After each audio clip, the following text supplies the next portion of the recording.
guys, welcome to another Friday Waffle.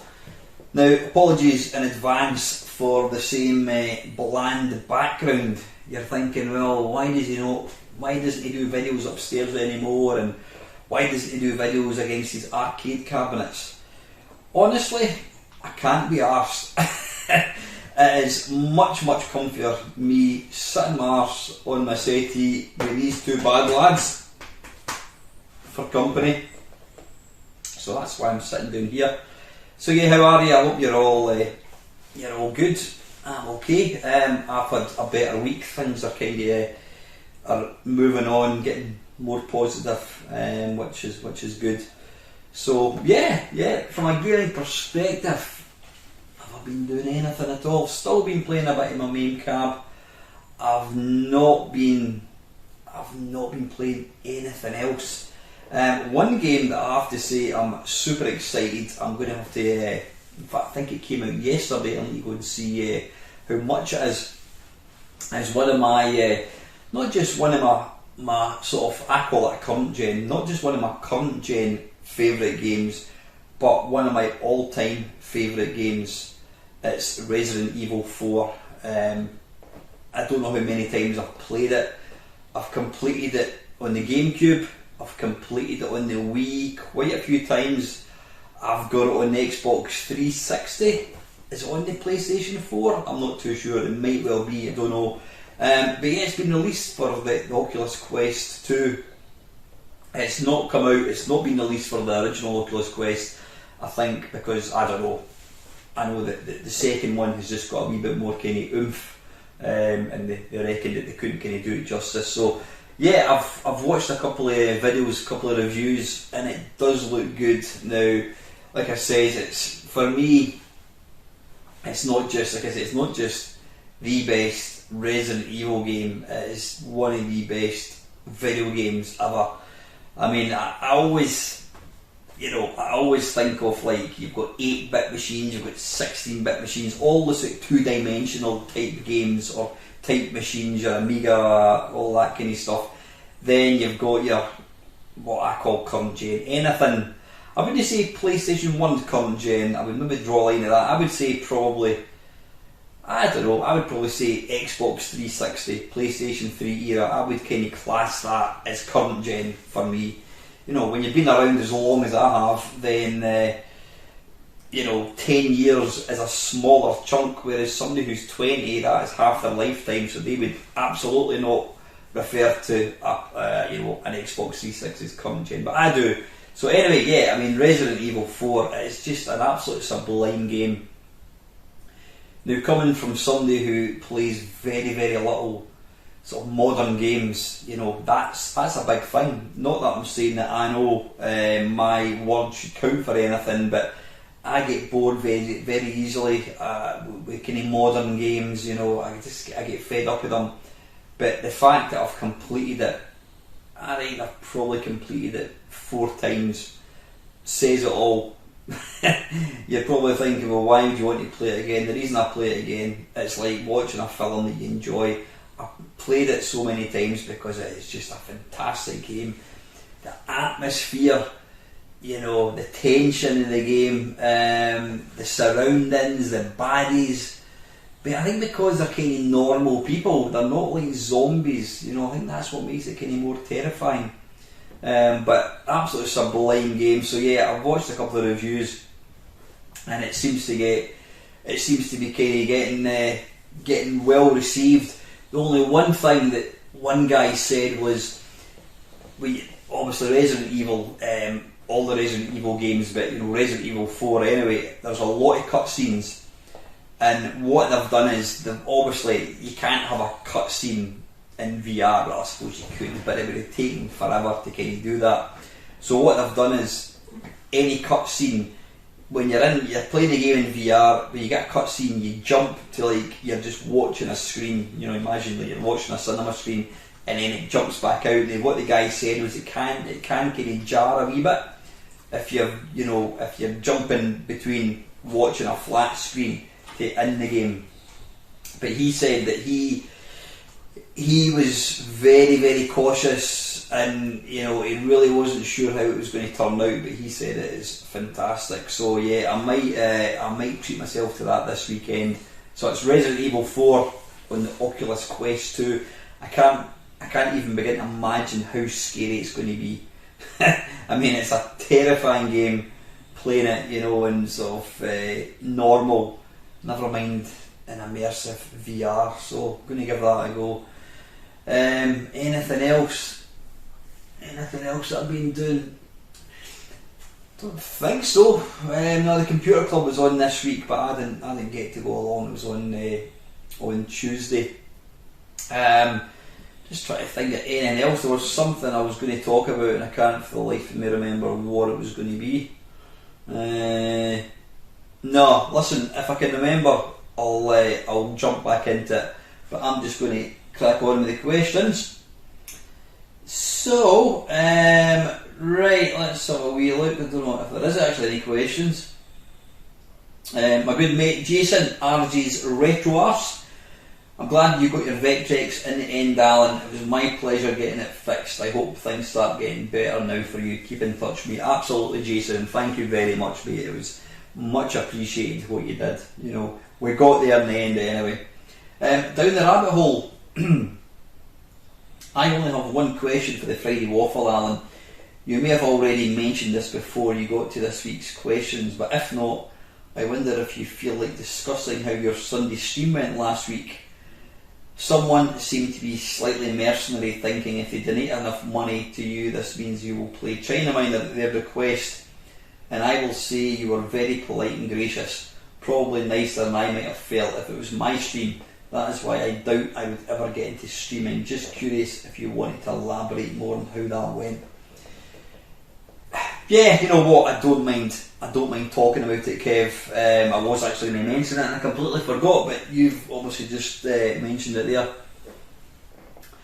If you're familiar with my channel, you probably know that every Sunday, well, most Sundays, not every Sunday, I think I've only missed a couple, usually on a Sunday 7 o'clock till 9, I have a live stream. Now, I usually pick the topic, whether it's going to be anything, any game, you pick a game, I play. Basically what I do is I allow like people watching to nominate a game and I'll play through them and just have a bit of a laugh. Sometimes I will pick a specific genre of game, or for the last sort of few weeks I've been reading through Crash Magazine.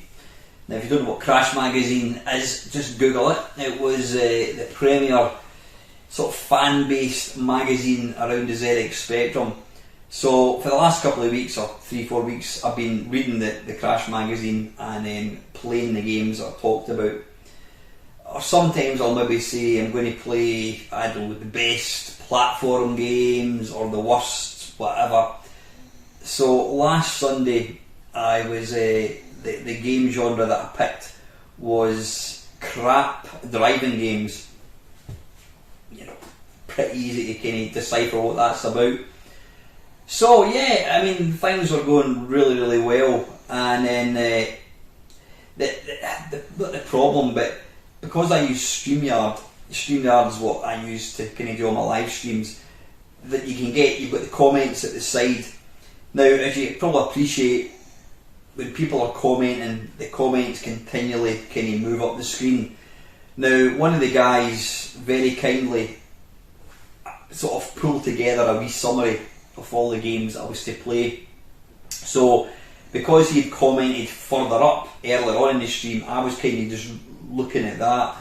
Then I got a text message from one of my mates to say, I think you better look at the comments. So I scrolled down below and a person, I'm not going to go naming names, it's really irrelevant, one of the people watching the stream made a donation and says, can you play China Miner? So I thanked the person very much. He did it through a super chat. So I thanked him for the very kind donation, because I am extremely grateful for anybody that wants to give me a couple of quid. So I thanked him, and then I said, yeah, I would play the game. And I mean, we still had about an hour to go, And then a wee bit later on, I went back up to the top and I was looking at the list of games. I went back down and the person had given me another £5 and they were like, will you please play China Minor?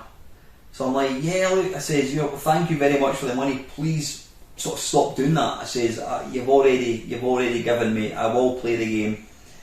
Then a wee bit later, they made a third donation and basically demanding that I play the game. And then about 5 minutes later, they made a fourth donation, and again they were like, play the game or else. Although saying that, I didn't notice that comment at that point. So anyway, I thought to myself, well, you know what, this person has donated a fair chunk of money, which I wasn't comfortable with. I kept saying in the stream, please stop it. Now normally if somebody makes a donation, you're going to take it, but I was not comfortable with how this was kind of rolling out. So anyway, I thought, right, I've got to play the game. So it got to like 5 to 9. I usually play 7 o'clock till 9 o'clock. It got to 5 to 9 and I played the game. I played one game of it and then I kind of called it. I ended the stream. And then when I went back in a few minutes later to look at the comments, this person was being quite aggressive. I would go so far as to say he was trolling the channel. I mean, he made one comment about, if you don't play this game, I'm going to stop supporting you. If you don't play it now, I'm out of here. Now, regardless of whether you're going to pay somebody to do that, what I will not do is stand for somebody to be abusive in that manner.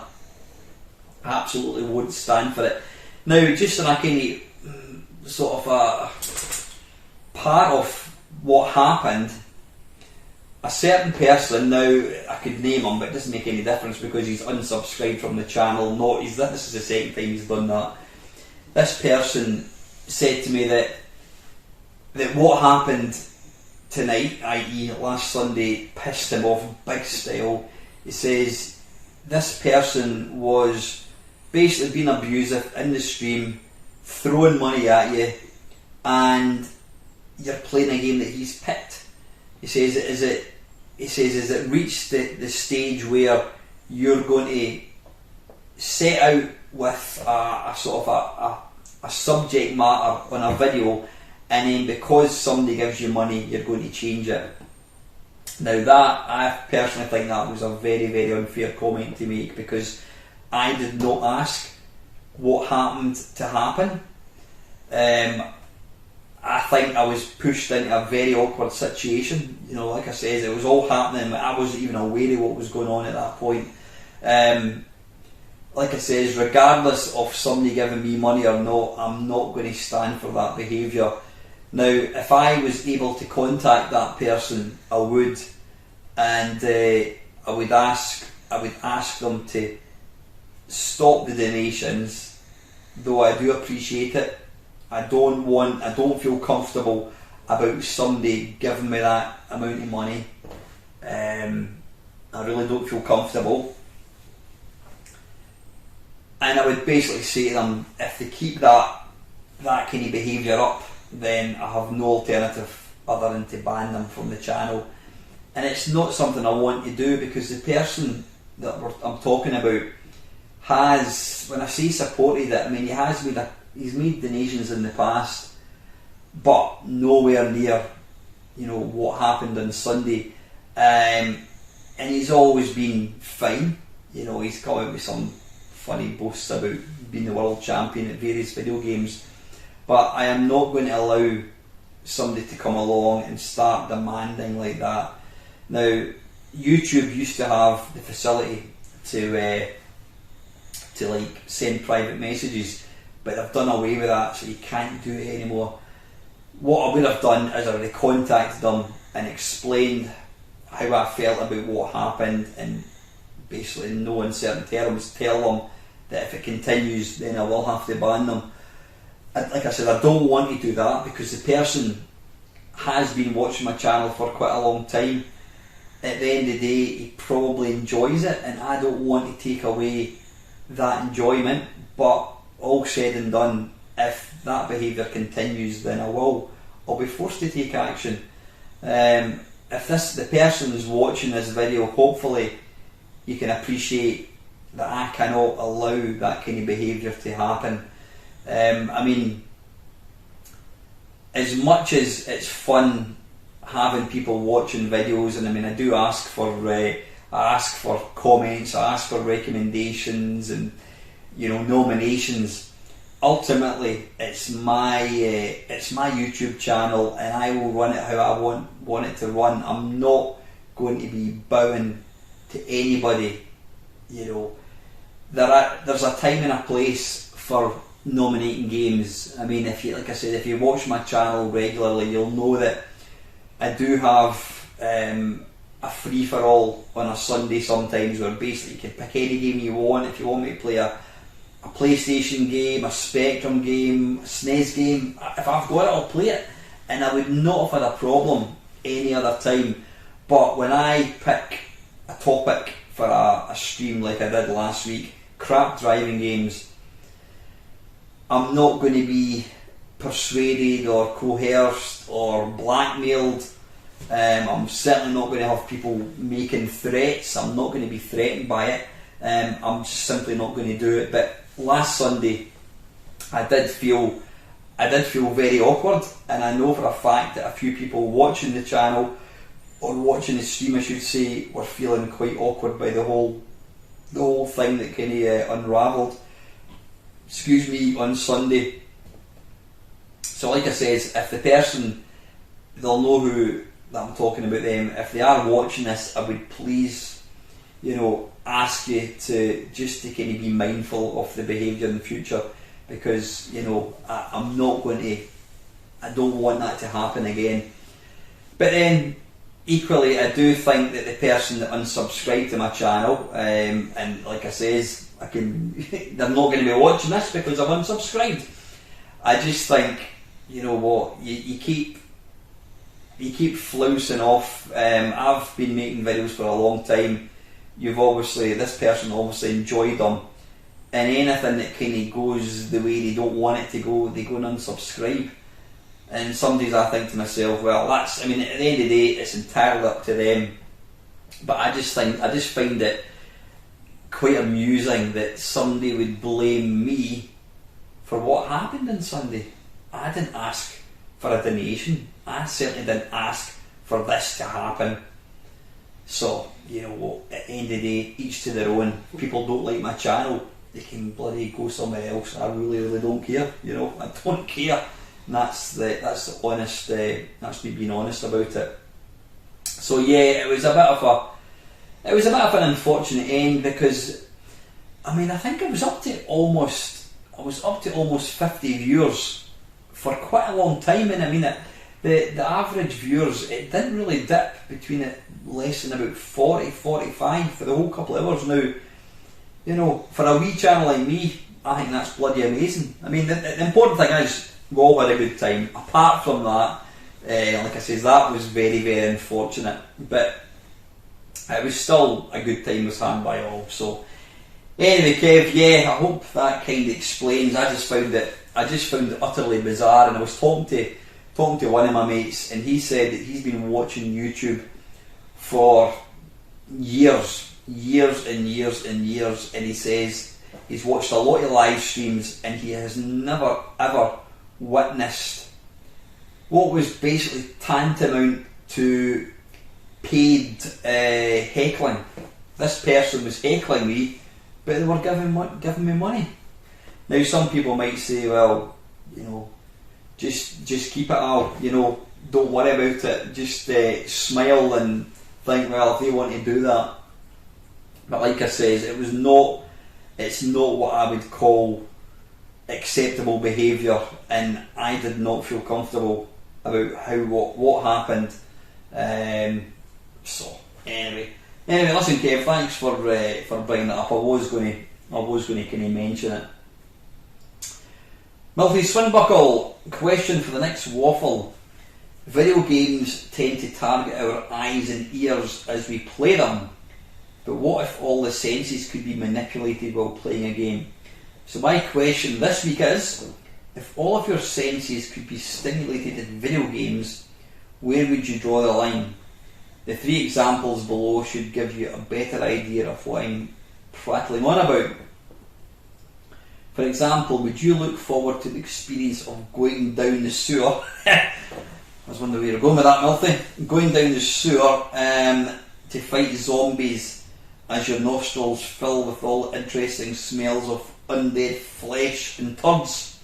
Or perhaps a war game where you run across a minefield with a group of your comrades under enemy fire while simultaneously tasting blood and guts as your friends blow up all around you. Or perhaps you'd prefer feeling what it would be like being punched by Mike Tyson, or even kicked in the balls by Chun-Li. Well, let me think, what senses have we got? How many? Is it 7 senses? Right, we've got, obviously, sound. That's a given. You know, games since Space Invaders, we've had that one tingled or tickled. Sound, you've got sight, obviously you've got to be able to see a game. Taste, I'm not sure you could really taste something. I mean, taste and smell are kind of similar. I don't know how taste could possibly work. The only way it could possibly work would be as you're playing the game and it tells you when you buy the game you get supplied with little miniature, I don't know, you know, these little jelly beans that taste like dog food and candy floss. If it supplied you with jelly beans and then it come up with a wee prompt telling you to taste one, I don't really know if that would really add anything to the gaming experience. Don't think so. Smell, it's an interesting one. When I was down in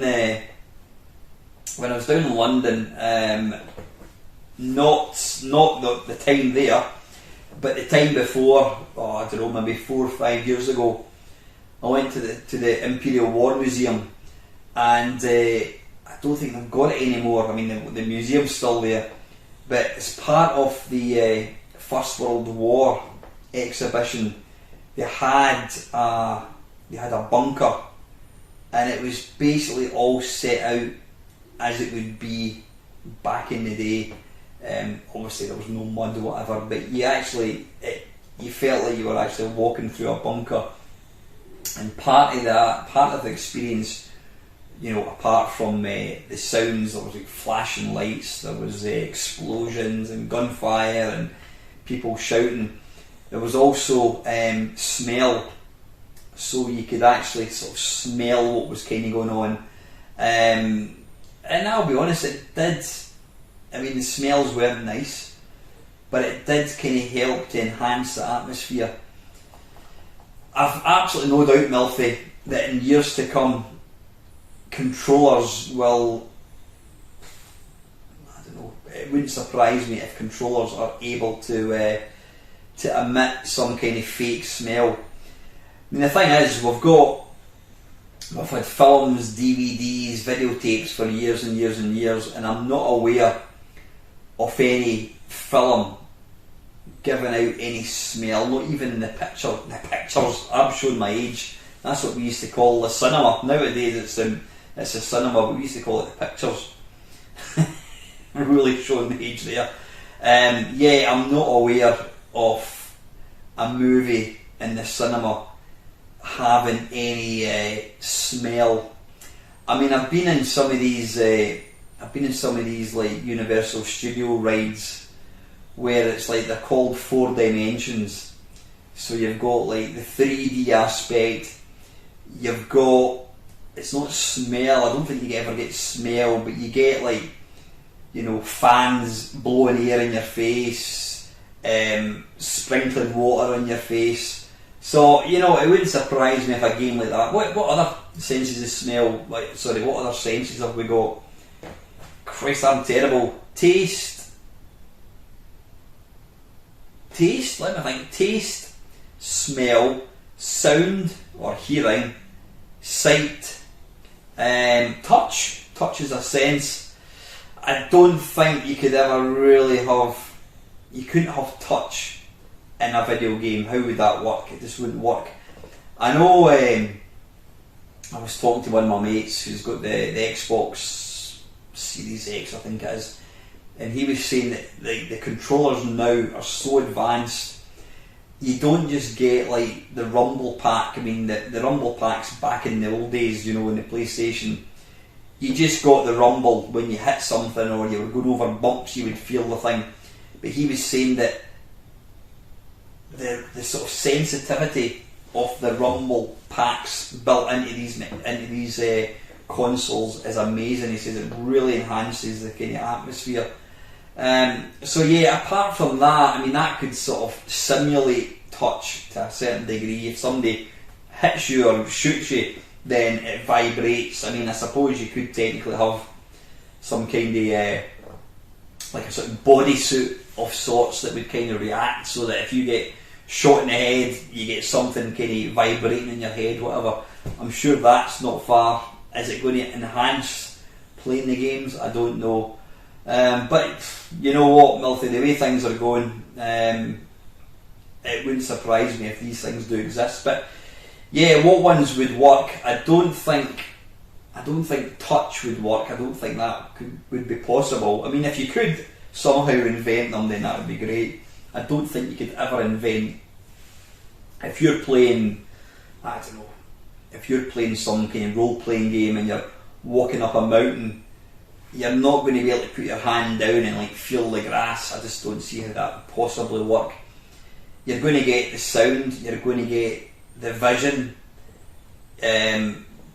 You could possibly get, I suppose you could quite easily have a little fan in front of your TV, or you could even have a fan built into the controller, so when you're sitting playing it, if you're walking up a hill, the fan kicks in and you could have different kind of strengths the kind of wind. So that's one possible one, I think. Possibly smell. I don't quite know how they'd actually do it, and I think that would be it. Do I really want any of these? Probably not. I think they'd be gimmicks personally, but anyway,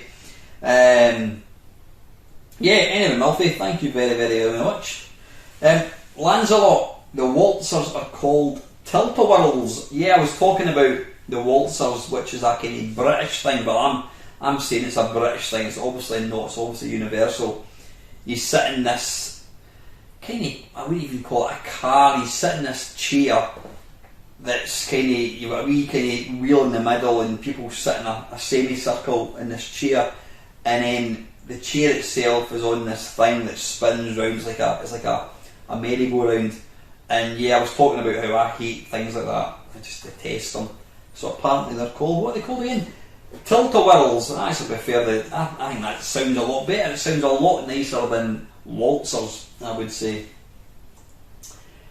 8-Bit Steve, sorry for your loss, don't worry mate, things will get better. Thank you, Steve. Yeah, I was talking about my beloved little Wink, the little monitor, or an Aki monitor. Wink was an Aki monitor, came from Australia.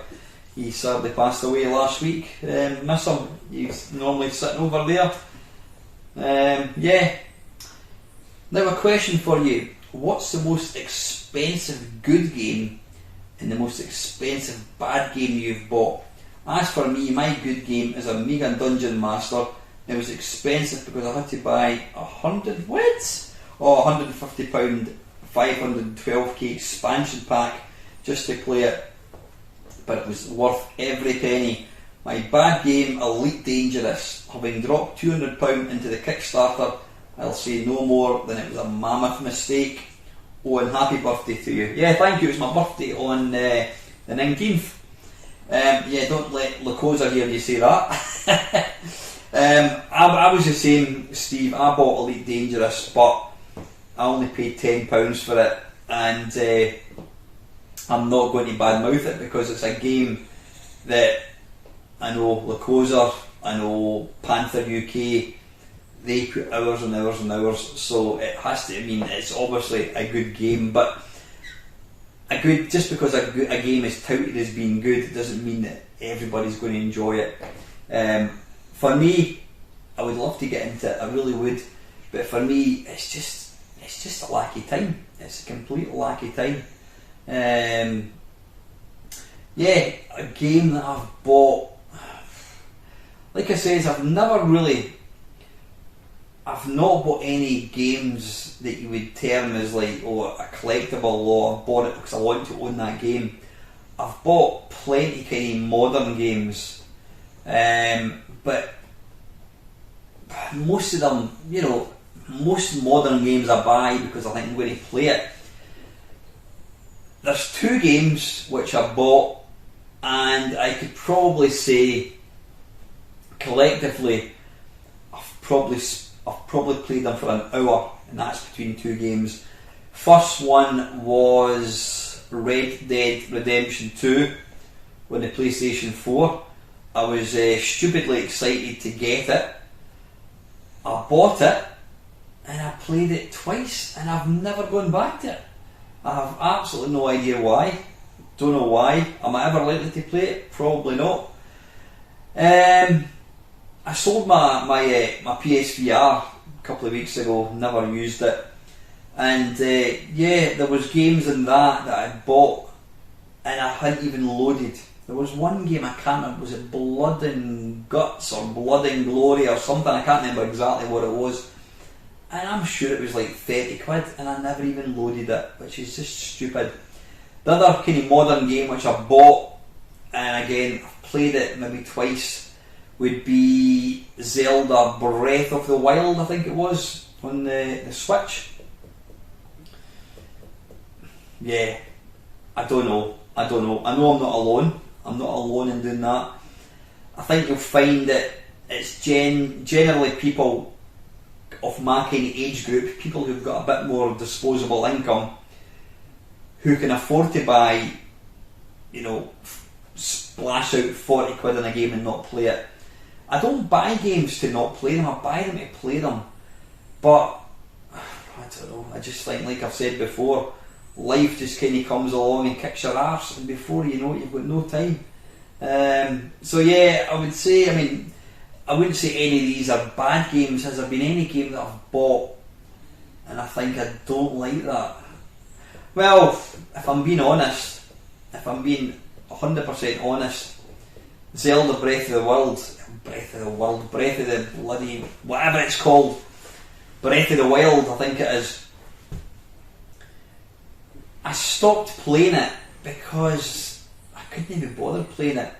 One thing which I've mentioned before is, and I hate that mechanic, and it seems to kind of find its way into loads of games, and I suppose that's one of the mechanics that is a big thing about Elite Dangerous. It's about crafting things, it's about having to find minerals and find parts and building things that only last so long. I don't want to have to find things and build a bow and arrow only for the bow to last, a day, and then I've got to build another one. I can't be arsed with that. I don't know, I've just not got the... Perhaps if it was the only game I owned, then I would have the time and patience to play it. But I just get fed up. I can't be arsed having to look for things. I'm old school. I want to, dig up a treasure chest, find a bow and arrow, and that's it. The bow and arrow is mine for good. I can't be arsed losing weapons. No, so I would probably say, I wouldn't say it's a crap game, it's just a game that I've got no interest in playing. So I'd probably say Zelda Breath of the Wild, whatever it's called. Bloody hell. A good game, there's been loads of them. Resident Evil 4, I've already mentioned it. The Last of Us. Saying that, I bought The Last of Us when it came out. I've got it within a couple of days of it coming out, and I've played it for probably about an hour, and it's not because I'm bored or I can't be arsed. I've just forgotten. I've absolutely forgotten. So I think I might actually need to kind of make a wee note to myself and start playing it again. Yeah. Anyway, Steve, thank you very much. And that's the last question. There are no more questions. Anything else? Right, I'm just going to touch on my collection of stuff. Now, I've always maintained I'm not a collector per se. I love video games. I love old systems. I love old 8-bit computers, 16-bit computers. A massive part of the appeal for me is when I was a kid, my mum and dad they refused to buy me. They bought me the Texas computer. That was it. That was the last computer thing that I was ever given. Since then, I've always had to buy stuff myself. So as a kid growing up in the sort of late 70s, early 80s, I never owned an Atari 2600. I never owned any Atari machines. I never owned a Spectrum. Always wanted a ColecoVision. Always wanted a Vectrex. That's not entirely true. I didn't always want a Vectrex. I remember seeing one in Woolworths. I think Woolworths, did they have some sort of exclusive licensing deal with Vectrex? I don't remember seeing them anywhere else. Certainly if you buy any games with Vectrex, you'll guarantee it'll have a Woolworths sticker on in it. They were trying to give them away. They were in like the bargain basement and it was like £2.50 for a Vectrex game. Now you'll pay 40 quid and some. So anyway, a big part of the appeal for me kind of getting into video games is the fact that I can now buy hardware that I never ever could afford back in the day. So being able to get my Atari 800, being able to get ColecoVision, all these things has been wonderful. It's been absolutely fantastic. But as I get older, I mean I was 54 last week, 19th, no 2 days ago, what am I talking about? 3 days ago, on Tuesday. As I'm getting older, I am playing less and less video games. The systems, I could probably count in one hand the number of systems that I play. It's really got me thinking about my collection in general. Hey Eve, I'm doing a waffle. If you're going to get a hamster, make sure it's not a hamster the size of a ping pong ball. Last night, when I was recording the waffle, my daughter came downstairs to tell me that one of the two hamsters had escaped. So I spent the rest of last night, probably about 2.5 hours, 2-3 hours, looking for said hamster. Couldn't find it. Went to my bed last night, and then 1 o'clock in the morning my daughter came bursting into my bedroom to say that she had seen the hamster. So there was me, down on my hands and knees, wearing my boxer shorts, torch, looking for the hamster. Eventually found him. He'd gone underneath a unit, and after several attempts we eventually got him back in his cage. So I didn't get to bed until about 1:30, 2 o'clock last night, or yesterday morning, this morning I should say, and I basically lay awake. It must have been for about a couple of hours, and I think I eventually got back to sleep about, I don't know, it must have been about 3:30, 4 o'clock. Alarm went off at 7 o'clock this morning, and yeah, absolutely knackered. So if you've not guessed, the first half of this waffle was recorded on Thursday. I tend to do that quite a lot, and this bit's getting recorded tonight on Friday. Anyway, I cannot for the life of me remember what I was talking about. I think I was talking about my gaming collection. Yeah, I think I was. Basically what I was saying is, the reason I have so many machines now is the fact that it's great being able to buy machines that I simply could not afford back in the day. You know, there was all these different machines that you wanted and you were never going to get them. But now, 40 years on, they're a lot cheaper, and obviously I've got a bit more disposable income than I had when I was like 16, 17 years old. But this is the thing, I'm not getting any younger. That is a cold hard fact. I'm not going to be here forever. So, is there anything to be gained about having a collection of something that you never use and it's in a cupboard? Now, I know, talking to a few of my mates, it's not just video games, it can apply to anything. I mean, I've got a mate, in fact a couple of mates that have got big film poster collections, they've got models, they've got comics, and it's worth a lot of money. And is there anything to be gained about hanging on to these things? I think for me, a big part of the collecting side of things, although I keep saying I don't collect, but I have a master collection of stuff. The big part for me about having all these things is, if I did decide I wanted to play Donkey Kong in the ColecoVision, or if I did decide I want to load up some obscure Sword M5 game, I can, because I've got the hardware. And it's the same with like the Atari 800, the original one. I've got the Atari 800 original, I've got an Atari XL 800 XL, and I've also got the Atari 130 XE. Now the 130 XE has also got more memory than the other two machines. It's the one I use. It's more modern. Chances are it's going to be more, probably more reliable, I think, hopefully. So that leaves me with an Atari 800 and Atari 800 XL, which is sitting in a cupboard, and it's in a kind of unit. The thing is, because my daughter's back with me, I can't even get into the cupboard. Well, I can get in to put my dirty washing into the basket, and that is it, you know. But even before I couldn't get access to the cupboard, these computers, they sit on a shelf in a cupboard doing nothing. So would it not, this is a bit the kind of dilemma I've got, would I not be better to sell them when they're going to go for daft money, which they are at the moment, because the whole retro gaming collecting scene is just, it's mental, prices are ridiculous. Would it not make sense that I get rid of them and either put the money towards something else or just put it in the bank?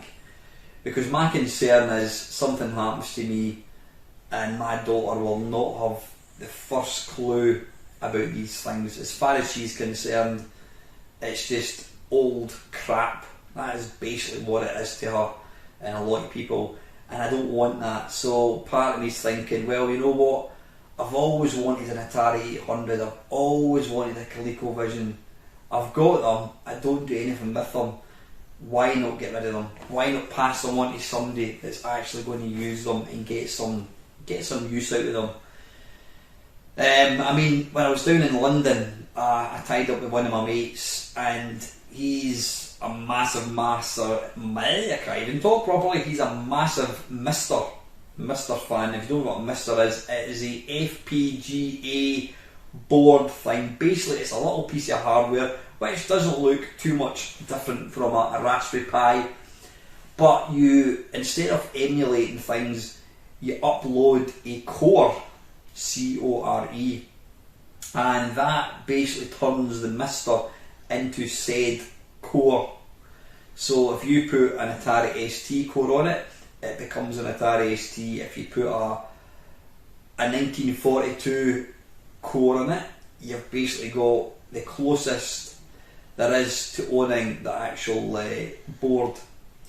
Now, I've really kind of not been interested in that because I'm thinking, well, I've got my Raspberry Pis, I've got my emulators. Here's the thing, I'm one of these people, I start talking and I go off on a tangent. My Raspberry Pis, I've got the Pi 400, I've got my arcade stick. I am a big Raspberry Pi fan when you're playing it on like my arcade cabinet, but playing Raspberry Pi games on a modern TV, I'm not really a fan, and that is why these things have sat underneath my table for about 6 months. The thing about the Pi, or the thing about the Mister that people go on and on and on about, is the fact that you don't get any lag. Now, these old computer games like 1942 and Commando and all that, the hardware is very, very basic, so there is really little between moving a joystick, it instantly gets translated into moving the sprite on the screen. When you run it on like a modern TV like that thing is there, then when you move, it's then got to, the TV has to basically post-process the image, and that is why you get a slight gap.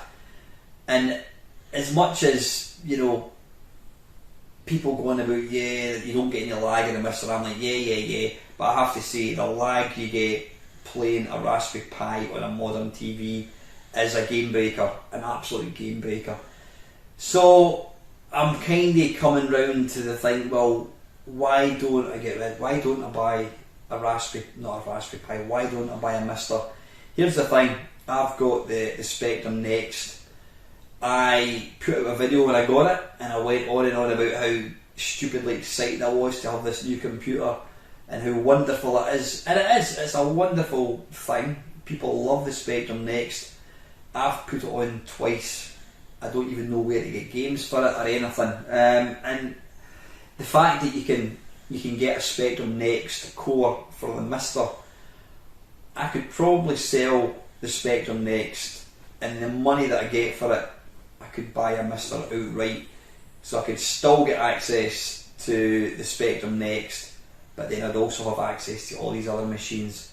So I'm starting to think, is this the way forward? Should I now start getting rid of stuff that I don't use? Because if you don't use it, then you're not losing anything. You're not going to lose anything. I mean, I made the mistake of getting rid of all these little handhelds, and fortunately I've now got them all back again, almost. I think there's maybe 2 or 3 which I've been unable to get a hold of, but most of them I've got again. I had to pay a lot more than I paid 5-6 years ago, but I'm delighted to have them back again. I wouldn't get rid of anything right now that I play, but like I say, the Atari 800, the Sword, the ColecoVision, I don't play them.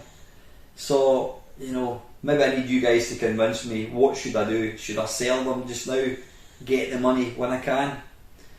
I don't know. Anyway, listen, I want to get this video rendered and uploaded and hopefully get put out tonight, which is Friday the 22nd of October. Anyway, listen guys, I will be back on Sunday, hopefully. I've not decided what the stream topic is going to be. Obviously, I've already discussed at great length what happened last Sunday, so we'll see what happens. So anyway, listen guys, I hope you all have a really, really nice weekend.